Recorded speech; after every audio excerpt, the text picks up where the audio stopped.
Hey there guys, my name is Chris Bowering and today we're going to be looking into how Watch Dogs 2 improves on the original. Now the job and aim of a sequel is to improve upon both the technical fundamentals and expanded narrative of a previously established IP. The Assassin's Creed series' annual popularity didn't stem from its opening voyage, but rather its refined second outing. Grand Theft Auto doesn't sell meteorically because of bad sequels to the instrumental Grand Theft Auto 3. No, they sell an unparalleled amount of copies due to the ever-expanding depth each new entry into the series adds. One series that has definitely seen change for the good through its sequel is that of Watch Dogs. The original Watch Dogs promised a truly next-generation experience and ended up providing mediocre familiarity. Watch Dogs 2, although not game-changing, smoothed over previously rough edges and quietly released to the public. So let us consider some of the ways in which Watch Dogs 2 manages to achieve this. The first aspect to discuss is the sharp U-turn in the series' tone. The first Watch Dogs attempted a gritty and moving tone, the death of his niece moving Aiden Pierce to become a hacking vigilante.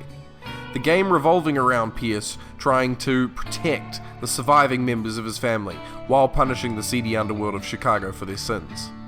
However, due to a mixture of poor writing, low quality facial animation, and subpar voice acting, Aiden and his way of life were hard to empathize with. The game's narrative felt like it was trying too hard to tell a moving story, and Aiden himself was dull and unrelatable. Watch Dogs 2 takes the opposite approach.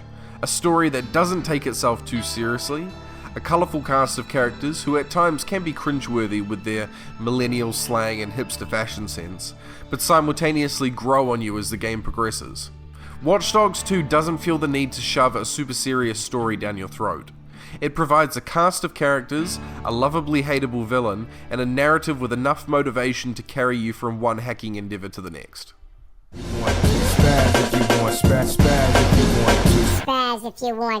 Then there are steps for the actual mechanics of the game take. First off is the combat and hacking abilities the game is built around. Within Watch Dogs you had the ability to hack people's cell phones to distract them or gather information. You could hack into security cameras to establish intel. There were plenty of ways hacking allowed the player to progress in a narrative sense, but within combat it wasn't entirely fleshed out. Of course, everyone got used to brutally setting off grenades to blow guards to smithereens, but stealthy options were few and far between, with moments of conflict often ending up in traditional shootouts, where security guards, unfortunate enough to be stuck with the night shift, were gunned down by a man fighting for justice. It's pretty hard to sympathize with someone over the loss of a loved one when you spend a large portion of the game killing or injuring innocents. Plus, the guns blazing approach doesn't really align itself with most players' image of a hacker. In Watch Dogs 2, you were given the option to tackle situations in whatever way you see fit. With an extensive and diverse skill tree, protagonist Marcus Holloway can enter a room firing bullets in every direction. Or he can take a non-lethal but still aggressive approach using his taser, or he can use his quadcopter drone or RC jumper to silently sneak in and steal all the data necessary without Marcus even entering the building. Not to mention the litany of hacking abilities available to complement these playstyles. Watch Dogs 2 allows you to deal with conflict as a hacker or a vigilante, and allows you to decide how brutally Marcus will act. However, I do wish, as a small touch, that all weapons fired rubber bullets.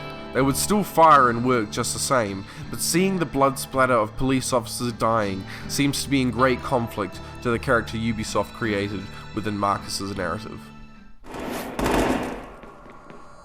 Alarm has been triggered. Sending mobile operatives. The final avenue in which Watch Dogs has been improved upon by its sequel is its traversal mechanics, both the way in which your character moves through the world and the vehicles he can commandeer. Firstly, Watch Dogs' sense of movement felt clunky at best. Moving through the world to reach high up or difficult to reach locations was a chore. Watch Dogs 2 takes care of this issue with a fluidly animated parkour system that is both pleasing to watch and control. My only gripe with it being that only pre-designed segments of San Francisco can be traversed, rather than the whole city. and the driving segments of the game have been vastly improved.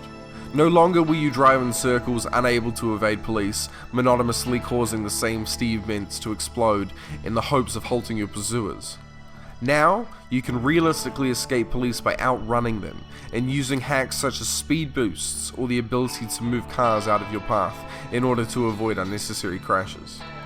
You escape in the manner a hacker would actually escape in Watch Dogs 2, by using hacking and speed to escape your chasers, rather than killing them in a repetitive and time-consuming manner. Well, with any luck, we'll key into one farm and use it to find the others. We've been trying so long to keep up with Silicon Valley, I want DedSec to be on the same playing field. For everything we've done, we still don't know exactly what Dushan's up to. Watch Dogs 2, despite releasing to little fanfare, served up exactly what it should have. A sequel that fixed many of the issues with the original game and took other aspects in a completely new direction. My name is Chris Bowering. You can follow me online at #BrownAddict, and I will see you guys next time.